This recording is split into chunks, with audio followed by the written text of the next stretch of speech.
Hello, what is your name? Mildred Bagdotan. How old are you? I'm 35 years old. What is your religion? Catholic. Are you married? Yes. Do you have kids? Yes. How many kids you I have? have 2 kids. How old are they? 12 and 4. Okay, so how long you been working in Hong Kong? 4 years and 4 months. Do you have any working experience in other countries? Yes. I've been working in Abu Dhabi for 4 years. Okay, so how long you been working with your current employer? 2 years. Where's your employer living in? Shutting. How many square feet of your employer's house? 760 square How feet. many family member there? 3. How many children? 1 kid. How old? 8 years old. Okay, so would you please describe your daily working schedule? What time you wake up in the morning? I wake up 6:30 in the morning, and then I prepare the food for kids, and then I send him to school, and then after come back, clean the house.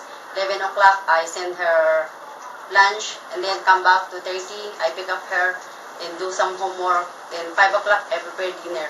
Okay. Okay. So what time they eat? The kids eat early, Okay. 7 o'clock, and then my employer 8 o'clock. Okay, so what time you go to sleep? I usually go 10:30 to 11 10:30. like this. Okay, thank you so much.